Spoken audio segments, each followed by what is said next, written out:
Bonjour, je suis contente que tu es là. As-tu observé ce bout de carton qui dit Ésaïe, le Messie? C'est le thème du livre. Si tu étais là pour la série, nous avons parcouru tous les livres de la Bible. Tu savais déjà que voici le thème du livre. Mais jusqu'à date, dans le livre d'Ésaïe, est-ce que nous avons parlé du Messie, de celui choisi par Dieu qui allait venir nous délivrer de nos péchés? Non. Jusqu'à date, nous avons lu des prophéties sur le peuple de Juda, parlant du jugement à venir sur les injustes et de la miséricorde de Dieu pour les justes. Il y a tout simplement un problème. C'est qu'il n'y a personne qui est juste. Nous avons tous fait et dit et pensé des choses mauvaises qui ont brisé la loi de Dieu. S'il n'y a personne qui est juste, comment est-ce qu'on puisse expérimenter la miséricorde de Dieu? Nous avons besoin de quelqu'un qui prendrait le jugement que nous avons mérité et qui est capable de nous offrir sa justice à lui. Et il n'y a qu'un seul qui puisse le faire. C'est Jésus, le Messie.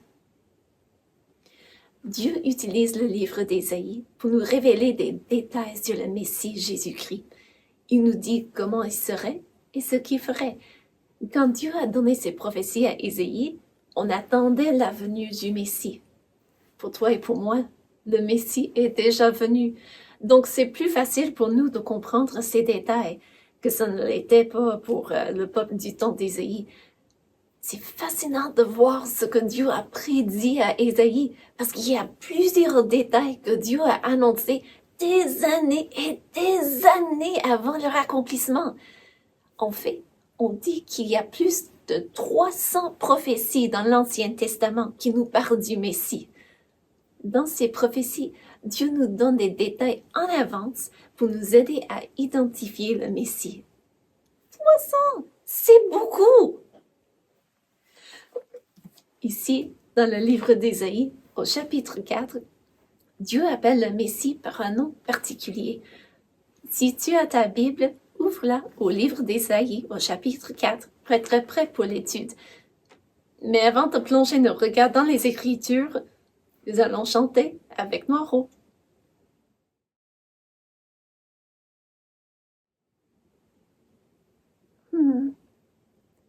Oh, salut! Je me demandais justement ce que c'est, ce nom particulier au Messie. Je ne le connais pas parce que je n'ai pas fait attention cette semaine pendant que Madame la monitrice étudiait. Mais tu sais quoi? Il y a beaucoup de choses que je ne sais pas, mais il y a aussi plein de choses que je sais. Et une chose que je sais, c'est que la Bible est vraie. Vrai, vrai, vrai. Tout ce que la Bible dit est vrai, vrai, vrai.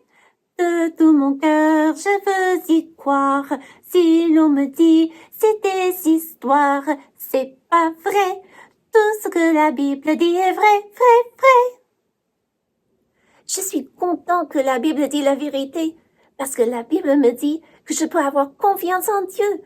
Je peux me tourner à Jésus quand je suis triste et quand j'ai peur. Et ça arrive. Mais je peux simplement demander l'aide de Dieu quand les choses vont mal.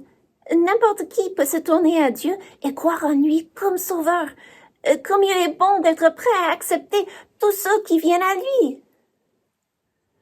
J'étais triste et découragée. Tout semblait contre moi. J'étais triste et découragée. Mais Jésus m'a trouvé. Il m'a dit simplement, viens, crois en moi. Il m'a dit simplement, viens, viens à moi. Dans la lutte de chaque jour, quand tout est contre moi, dans la lutte de chaque jour, Jésus est mon ami. Il me dit simplement, Ne crains pas. Il me dit simplement, va, je suis là. C'est beau, n'est-ce pas, de savoir que Dieu est là et que nous puissions demander son aide dans les moments difficiles de la vie. Je me demande pourquoi jamais on le rejette. Après tout, il est tellement bon et il a fait tellement de choses pour permettre aux gens d'être en règle avec Dieu. Mais c'est vrai qu'il ne fait pas de robot. Il laisse le choix libre à chacun et à chacune. Mais pourquoi est-ce qu'une personne rejetterait Dieu quand il a fait tellement de beaux choses, de beaux et de belles choses pour tout le monde? Je ne sais pas pourquoi, même en savant que ça arrive. Je veux que tout le monde puisse chanter avec moi les louanges de Dieu, notre Créateur, pour le remercier pour toutes les belles choses qu'il a faites.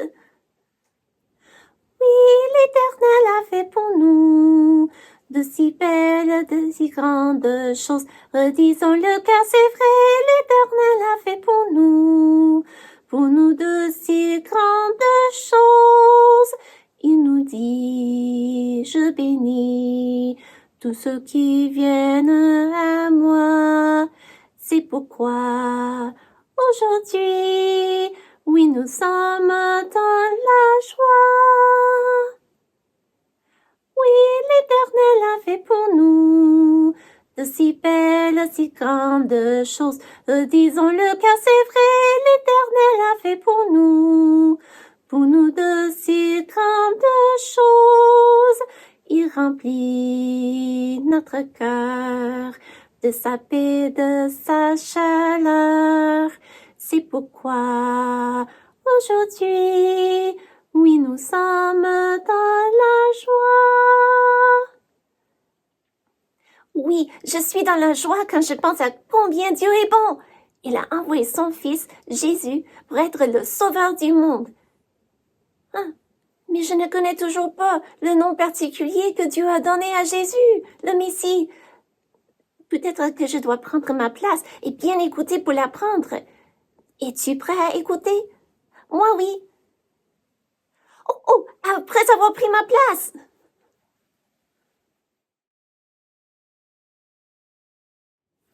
J'espère bien que tu as trouvé ta place et que tu as ouvert ta Bible au livre d'Ésaïe, au chapitre 4. Nous allons commencer au verset 2. Le verset 1 domine une description du temps de jugement où les femmes de Juda seraient dans l'opprobre. Mais au verset 2, il y a comme un changement de ton dans ce que Dieu nous révèle. Donc, au verset 2, Dieu nous dit, « En ce temps-là, le germe de l'Éternel aura de la magnificence et de la gloire, et le fruit du pays aura de l'éclat et de la beauté pour les réchappés d'Israël. » Ce sont qui les réchappés? Ce sont ceux qui seront délivrés du temps de jugement à venir. Dieu annonçait qu'il allait juger son peuple, mais en même temps, il annonçait qu'il y en aurait qui allaient délivrer du jugement. Dieu décrit pour nous la situation à laquelle les réchappés vivront. Au verset 3. « Et les restes de Sion, les restes de Jérusalem, seront appelés saints. Quiconque à Jérusalem sera inscrit parmi les vivants, après que le Seigneur aura lavé les ordures des filles de Sion, et purifié Jérusalem du sang qui est au milieu d'elle, par le souffle de la justice et par le souffle de la destruction. » Dieu va purifier son peuple et leur capitale, Jérusalem. Il va leur purifier par la justice et par la destruction. Il y a des personnes qui n'aiment pas voir le jugement de Dieu. Mais soyons honnêtes, est-ce que nous voulons que Dieu exige la justice? Contre les autres, oui, mais pas nécessairement contre nous. Mais Dieu est juste à 100%. Et il n'y a personne qui puisse dire que Dieu se trompe dans son jugement. Donc nous pouvons avoir confiance que ce que Dieu fait est bien et que c'est pour notre bien. Et écoute ce que Dieu fera pour son peuple en ce jour-là, au verset 5.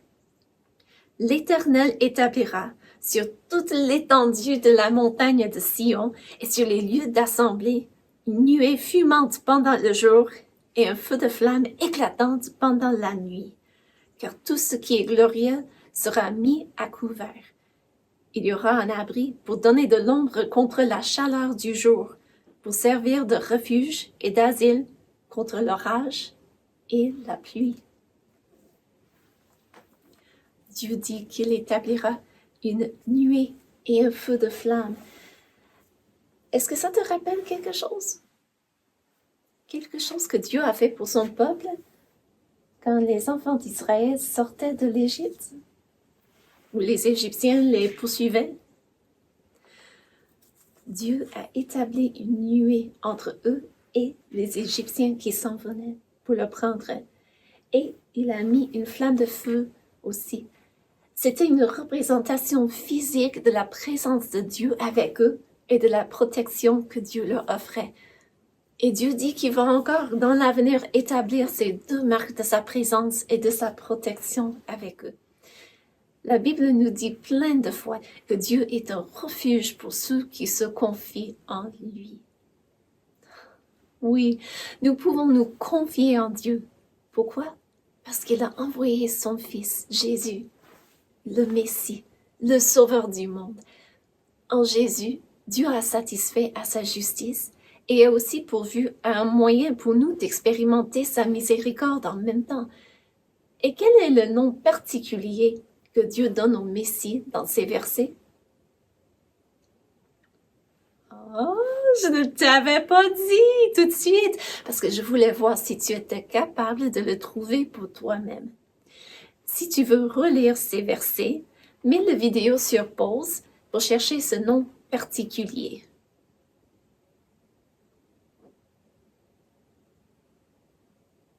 L'as-tu trouvé? Ce n'est pas très évident, je l'avoue. Je l'avais déjà entendu.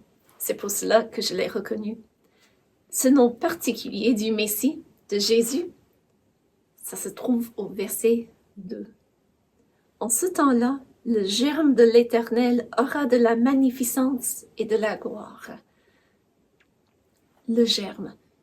Il se peut que tu penses, mais c'est là un nom bien différent. Eh oui, mais pourquoi est-ce que Dieu appelle le Messie le germe? Laisse-moi te raconter quelque chose qui est arrivé ici à la ferme, et ça va peut-être t'aider à comprendre. Il y a longtemps, mon père a planté un poirier, mais personne ne le taillait pas, et l'arbre est devenu tellement grand que nous ne pouvions pas atteindre les fruits. En plus, l'arbre avait des défauts qui faisaient pourrir le cœur de l'arbre à l'intérieur, et l'arbre devenait dangereux parce qu'il était près du stationnement où des personnes passent assez régulièrement. Donc, à cause de cela, parce que mon père ne voulait pas que l'arbre tombe sur quelqu'un et lui fait du mal, il a décidé d'abattre l'arbre avant que ça ne tombait pas dans un orage. Après tout, l'arbre était déjà en train de mourir. Donc, un samedi, il l'a abattu. Et moi, j'étais un peu triste de voir l'arbre tomber, malgré le fait que je savais qu'il y avait de la pourriture dans le cœur de l'arbre. Ça aurait pu être un si beau arbre, donnant des fruits, mais ça ne produisait après tout que peu de fruits, et les fruits étaient durs et secs.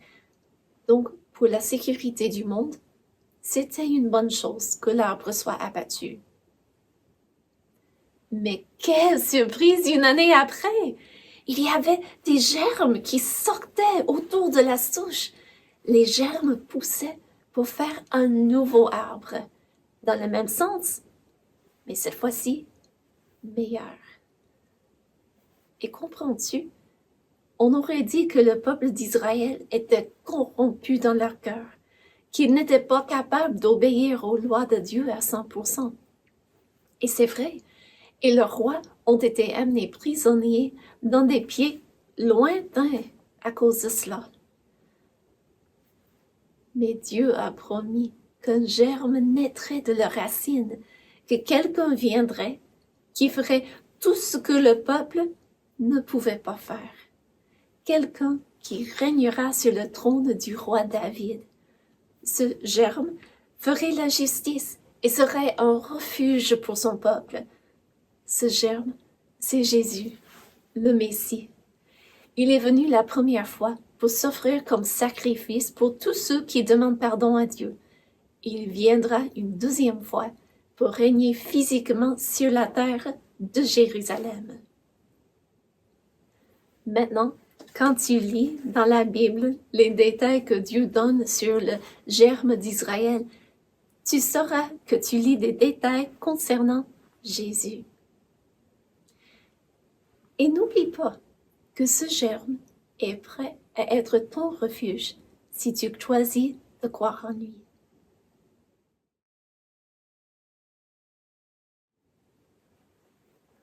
Waouh! Je n'aurais jamais deviné ce nom particulier à Jésus. Mais maintenant, quand je verrai des pousses sortant d'une souche, je peux penser au fait que Dieu a dit qu'il enverrait un germe qui sortirait du peuple d'Israël et que ce germe, c'est Jésus. Comme Dieu est bon de nous donner plein de détails sur sa parole, dans sa parole, je veux dire, pour nous aider à comprendre son plan pour nous. Il nous montre le chemin à suivre, c'est-à-dire les choix que nous devons faire en sa parole. C'est comme c'est dit dans notre verset. Ésaïe 48, 17. Ainsi parle l'Éternel, ton Rédempteur, le Saint d'Israël. Moi, l'Éternel, ton Dieu, je t'instruis pour ton bien, je te conduis dans la voie que tu dois suivre. Ésaïe 48, 17. Il nous instruit pour notre bien. Ça veut dire que tout ce qu'il nous dit de faire, c'est pour notre bien. Donc, quand il nous dit dans sa parole, tu ne feras pas ça, ou tu feras ceci, ce n'est pas pour nous empêcher d'avoir de bon temps. Ah non, non, c'est pour nous instruire, pour nous aider, et c'est pour notre bien. Ésaïe 48, 17. Oh, cette fois-ci, mettons une emphase sur tous les noms de Dieu. Ésaïe 48, 17. Ainsi parle l'Éternel, ton Rédempteur, le Saint d'Israël. Moi, l'Éternel, ton Dieu, je t'instruis pour ton bien, je te conduis dans la voie que tu dois suivre. Ésaïe 48, 17. Je suis vraiment reconnaissant que Dieu est bon et qu'il est prêt à instruire ceux qui l'écoutent. C'est merveilleux de savoir que nous pouvons avoir confiance totale en lui.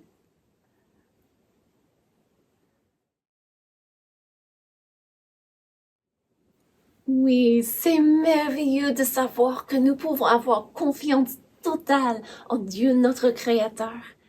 Il a envoyé son Fils Jésus pour être le Messie, pour nous délivrer des conséquences de nos péchés si nous voulons bien croire en lui. En plus, Dieu est un abri pour ceux qui mettent leur confiance en lui. Quand les tempêtes ragent, quand les autres personnes se moquent de nous, quand il nous semble que nous ne sommes pas capables de faire ne serait-ce que le plus simple des choses, Dieu est là.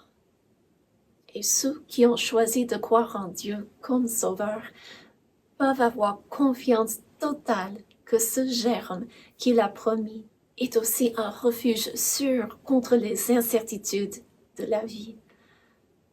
Oui, prenons du réconfort dans le fait que Dieu est un refuge pour ceux qui croient en lui. Merci d'être là et du voulant.